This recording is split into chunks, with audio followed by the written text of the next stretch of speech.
Amazon Smile. Donate to your favorite charity by buying things. I'm Hewie Poplock.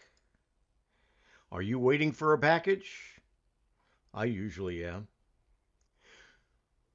Amazon Smile is essentially a cloned version of Amazon.com with one big difference. A portion of every eligible purchase you make through Amazon Smile is donated to the nonprofit organization of your choice. Although the donated percentage is small, 0.5%, every little bit adds up. Since first launching in 2013, Amazon Smile has supported hundreds of thousands of charities across a variety of causes to the tune of more than $266 million. Shopping through Amazon Smile probably won't replace your usual giving levels, but it can be a great way to supplement your existing efforts every time you click an order. More than I care to admit, I purchase from Amazon. Many of the products that I order are Amazon Smile eligible. Amazon just sent me a quarterly report that the charity that I selected, Eagle Village Incorporated, recently received a donation of $54.39 from Amazon Smile at no cost to me or other customers.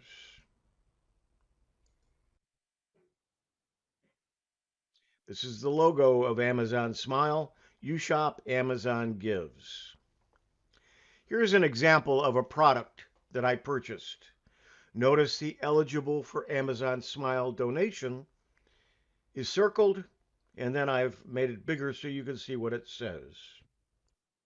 To find your favorite charity and to find out if it's eligible for Amazon Prime, go to guidestar.org where you can discover nonprofits by using their search engine and filters to discover a charity of your choice.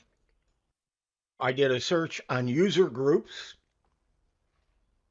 and noticed that the Sarasota Personal Computer User Group, or the Sarasota Technology User Group, is eligible, as are some other user groups that you may be associated with, including APCUG. Here are some examples. If you don't know which charity to choose or you're not sure, the one that I use is Eagle Village Incorporated, and there is a link there to the correct Eagle Village. There are several that are listed that have nothing to do with ours. The Central Florida Computer Society in Orlando, or the Sarasota Technology User Group, or the ALS Association, the Florida chapter, or a 501c3 of your choice will be in that listing.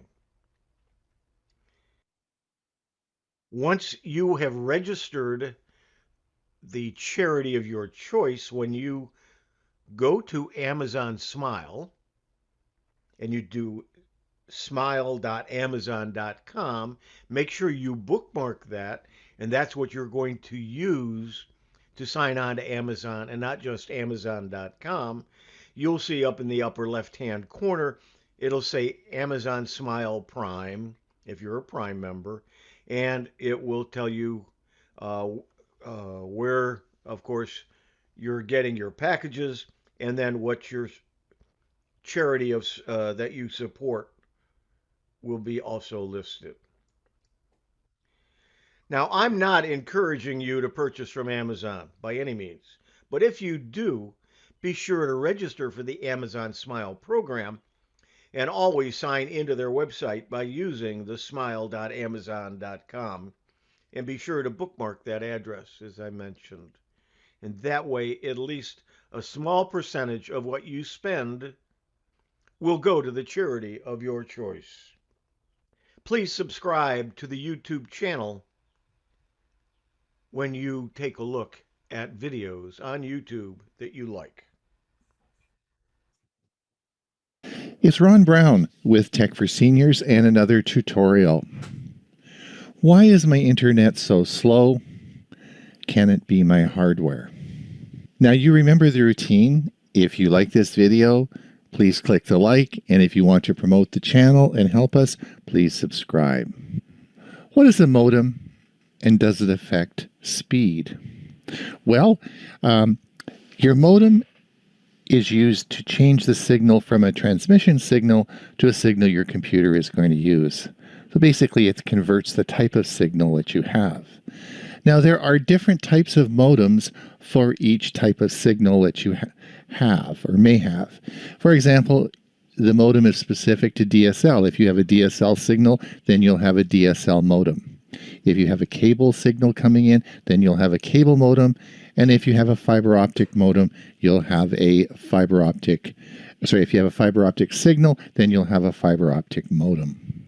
So each type of service you have requires a specific modem, and you can't swap them around. So if you have one, you have to use it with that specific service.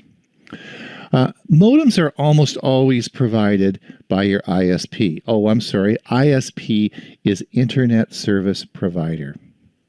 So they're almost always provided by your ISP.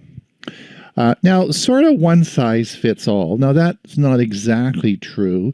I've had 3 upgrades to my cable service this year, and in each time I required a different modem to give me different speeds. So your provider may give you a different modem depending on what speed you want.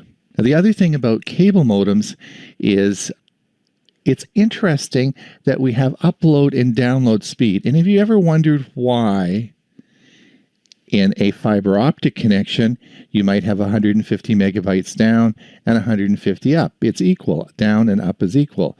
But why, when we have cable modems, is it always so much slower going up? In other words, we have 150, 200 download, but we only have 10 going up.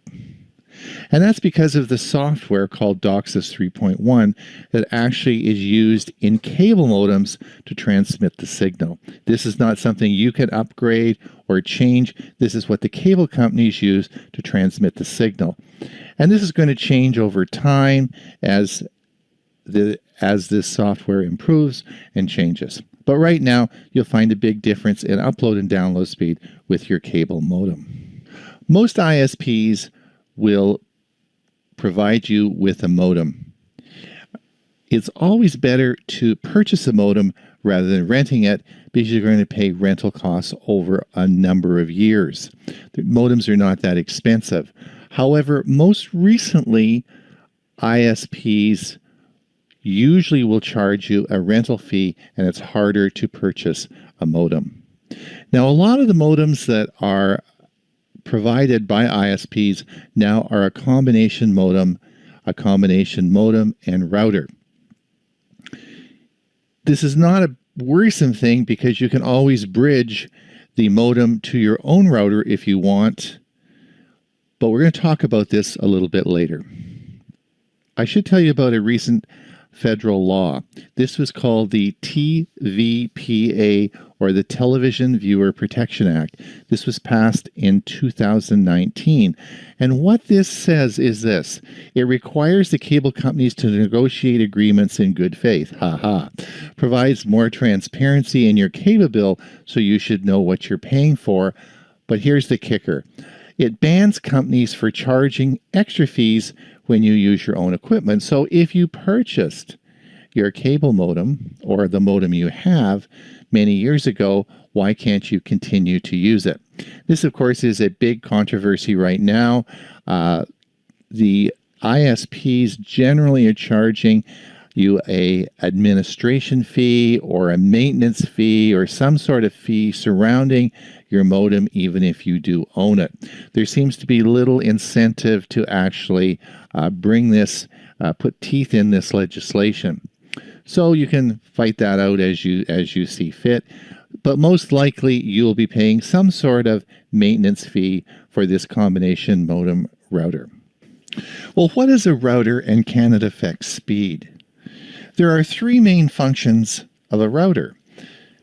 Now, most of you associate your router with creating a Wi-Fi signal. But the primary and most important thing about a router is to protect you. It is your first firewall safeguard against the bad guys coming in through the internet. That is why it's so important that you keep the software or firmware updated. The second function of a router is producing a Wi-Fi signal, and that's probably what most of you associate it with. And the third thing, of course, is routing or connecting all your peripheral devices and Internet of Things. It assigns a specific ID number. Now, there are two things you need to do with your router to maintain fast speeds. And the first thing is update your firmware. This is so important. And most routers don't normally update automatically unless you have what we call a mesh router, and we'll be talking a little bit about that later. Now, also, it's important to remember is if you want fast internet, don't use Wi-Fi. Plug your router directly into your computer. Get an Ethernet cable and plug it right in. Some of the biggest mistakes I see is when people have their router sitting right next to their computer and they're using Wi-Fi. Everything we say in the last half of this video will all go away if you just plug in your computer directly to your router and not use Wi-Fi. Now, to log into your router is different for each type of router, but generally speaking, you'll put the IP address of your router in your search box and it will bring up your router, such as this example with D-Link. You'll then need to go to the administration section and put your password in.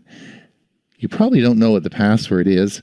Most of the time it's admin. Usually the password will be, the generic default password will be in your instruction manual. Once you put this in, you'll log into your router and it will be very easy. Usually you'll get a message like this saying update firmware. Click on that and you simply update the firmware in your router. Very simple to do. Please make sure, for optimum speed, make sure that your software in your router is updated. Now, if you have a router that's over 5 years old, time to get a new one. Lots of big changes occurred over the past 5 years. Now, in the bottom slide here, I have a picture of a router that's currently offered on Amazon. Now, the thing that's so important when you purchase a router is that you get one that's made this year so that you get a modern, up-to-date one with the current software. When you buy a router on Amazon, unless you know specifically what you're purchasing, you could be getting a 5-year-old router or more. Even though it's a new router and it's offered on Amazon, it's still a very bad deal because of the age. So I tend to recommend you buy a router from Best Buy who has current stock and you're assured to get something that's a current model. Should you use a combination router that is provided by your ISP? Well, that's really sort of a complex question and difficult to answer. In general, the routers that I've seen that are combination routers are very average routers, but that's not always the case. For example, my cable provider this year provided me with 3 different modem router combinations. In all cases, I switched to my Orbi, and we'll talk a little bit about that. I had it bridged over to my own system. But in the last one that they came and provided, it was a very advanced router and even more advanced than the one that I have. So it really depends on your specific provider and what the capabilities of this hardware they're putting in. So I can't give you a specific recommendation on that other than say it's generally most now what I'm seeing is that combination modem routers are being the ones that are offered to you. So ask your ISP for recommendation. Now, the second thing that's important to know is that if you do have a router and you think the router is one that you want to use, it's your own and you like it, then you can bridge it to the existing combination modem router. The time of year that we know and love has rolled around again. That's right, it's tax season. In addition to the headaches that come along with filing one's taxes, there are several security risks that some taxpayers might not be aware of. Many IRS-related con games peak during filing season as people prepare their tax returns or hire someone to do that for them. Here are 3 examples of these scams and security risks, plus ways to avoid them while you file your tax this year. Remember to choose your tax pro wisely. A ghost tax preparer is someone who will prepare your taxes but refuses to sign the return. By law, anyone who is paid to prepare or assist in preparing federal tax return must sign and include their preparer's tax identification number. Instead, ghost tax preparers will print the return and get the taxpayer to sign and mail it, or they will refuse to digitally sign e-filed returns, often because they don't want to be responsible for the consequences. This unethical practice exposes you to a frightening array of problems. And should those problems lead to an audit, the ghost tax preparer is long gone, leaving you, the taxpayer, to brave it on your own. It's important to remember that ultimately you are responsible for all the information on your tax return, no matter who prepares it. So make sure you choose your preparer wisely. Check the preparer's qualifications. You can search the IRS directory to find preparers with credentials and qualifications recognized by the IRS. Review before signing. Always review the tax return before your tax preparer signs and files. If it checks out, make sure the preparer signs and includes their PTIN. Never sign a blank return. If your tax preparer asks you to sign the return they've prepared, run for the hills. But first, report them to the IRS. E-file. Filing your return electronically is the fastest way to get your refund if you have one due. To ensure that you get your tax filings done safely and securely, we recommend checking out TurboTax. TurboTax provides a team of tax experts that are guaranteed to help you get your maximum tax refund. I've used TurboTax for many, many years. And no, I don't work for them. No, I don't get anything from TurboTax for mentioning their name. Phishing is a tactic cybercriminals use to trick you into giving them your sensitive information, such as usernames, passwords, or credit card numbers, by impersonating a trustworthy and reputable company or individual. In a W-2 phishing campaign, attackers pose as someone high up in a company or organization like the CEO, executive, or school principal. They then send emails to employees asking for copies of W-2 forms, which include all the personal information you need to file a tax return. Many of these phishing emails start with a friendly greeting before getting to the request, putting employees at ease before asking for the forms. Here are the best way to avoid those scams. Don't respond to emails, calls, or texts asking for your information. If you work for a company, never send W-2 or other tax information electronically without first verifying with your boss in person or on the phone that they actually sent the request in the first place. While it might seem like more of a hassle, it's worth taking the extra precaution, as the likelihood of this type of attack increases during tax season. In an IRS phishing attack, the recipient will typically receive an urgent email claiming to be from the IRS with instructions to follow a link and fill out a form. There are many tactics to entice the receiver to click, such as the IRS needs you to update your online profile. You qualify for a refund. a notice that your credit card was fraudulently used, but you can recover some of the money. You're due a large sum of lottery money, tax refund, or inheritance. In all phishing cases, look out for generic greetings instead of your name, poor grammar or typos, conflicting web addresses, and web addresses for known businesses that are slightly off.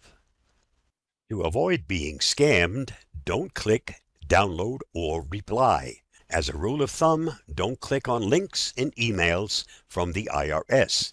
That's because the real IRS doesn't initiate contact with Americans via email, text, or social media.